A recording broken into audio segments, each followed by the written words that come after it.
I thought I would take us on a little visual tour of some quilts I'm working on.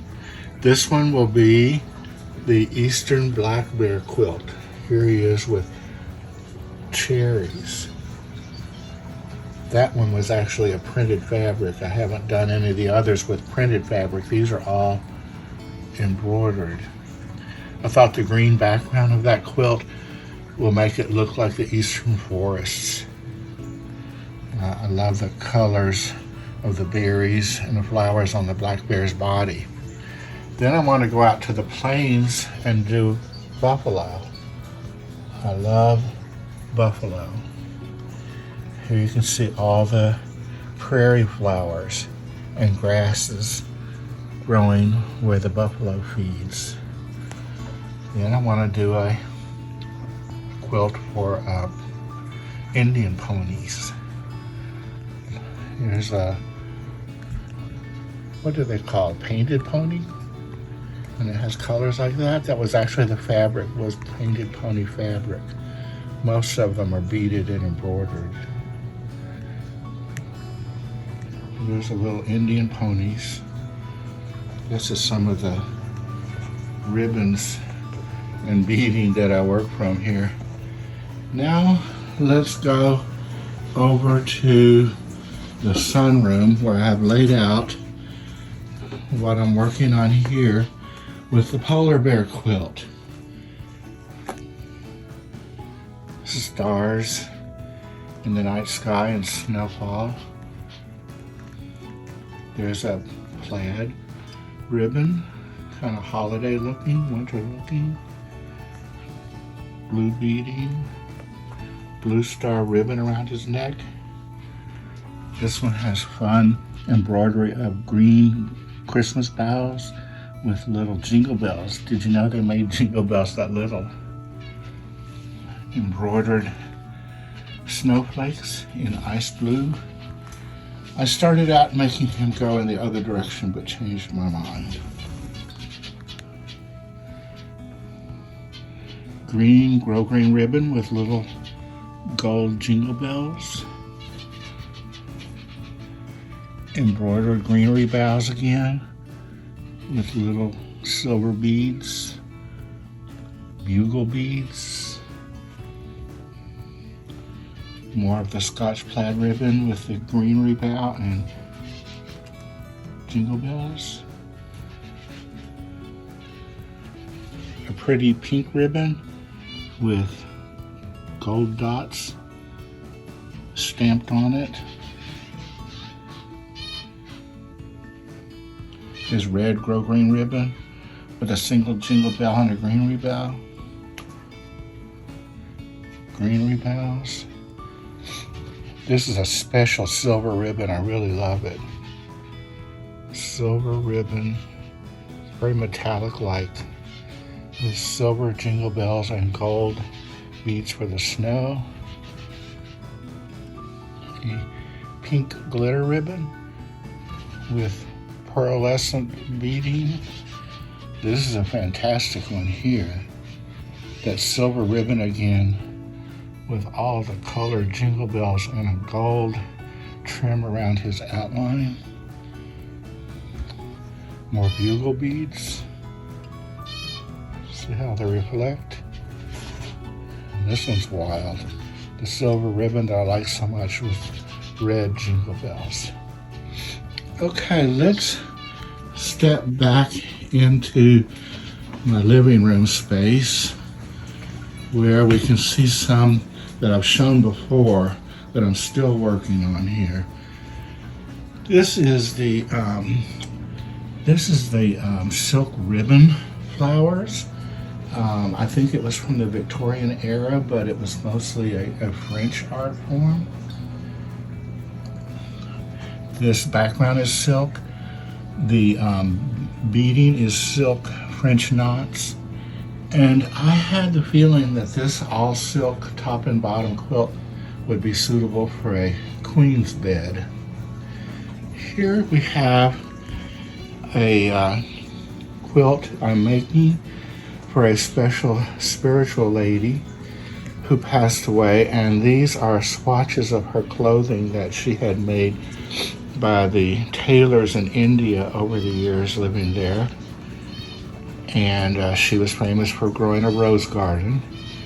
And other disciples of our spiritual master gave me swatches of her fabric where the tailor had made her clothing. And I didn't feel like a geometric pattern would work for her because she was so feminine, so it occurred to me to do applique where I could have the curvy shape of the roses. Okay, over here we have, this is what I call the peaches and cream quilt. There's a little bit of pink cotton thrown in everywhere, and a lot of unbleached muslin, which I love so much, but the cream. And then all the different fabrics have prints of blackberries in all different color backgrounds. And I've thrown in some black checks and black and white polka dots because I think the black and white adds a nice punch to the cherries and cream quilt. Here is a quilt that is called the pineapple quilt. It's an American, early American quilt pattern. I guess they call it pineapple because of the jagged edges. Now, my intention is that these black and unbleached muslin stripes will run the length of the bed when it's finished. So right now you see the entire width is finished, but we don't have the entire length on this one yet. This one looks like a log cabin would be a good home for a quilt like this, and I think it looks more masculine than a lot of the others, and it has a wintertime feel to me.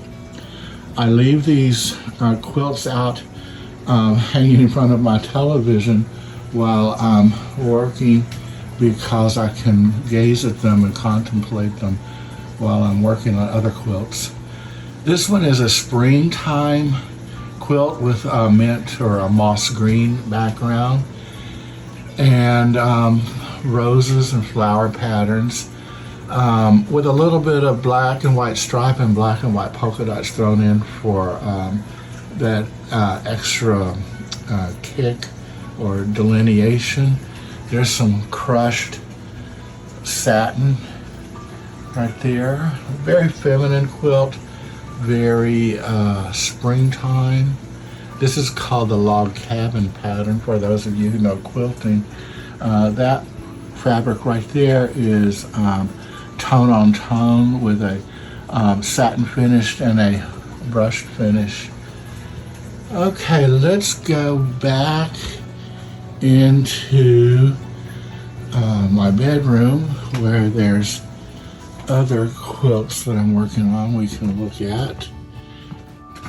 These are previous ones that are finished. This on the bed is a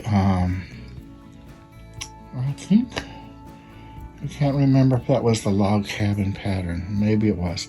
But this has a red background, which is really good for the winter season. It makes the bedroom look good and warm. But the interesting thing about this quilt is that the prints that I chose all relate to wintertime holidays like Christmas and Halloween, which seems like an odd combination to put together, but it just feels right to me because it's seasonal. See the orange and black Halloween fabric and the red and green Christmas fabric. All these autumn and winter colors. That's a very big quilt for a king-size bed, going almost all the way to the ground on all sides with a tan binding around the edge. This one is a pinwheel type pattern, very lively pattern with lots of color and accented with the black and white again like I've done before. This one is very, very dynamic and playful with a nice aqua trim for the edging.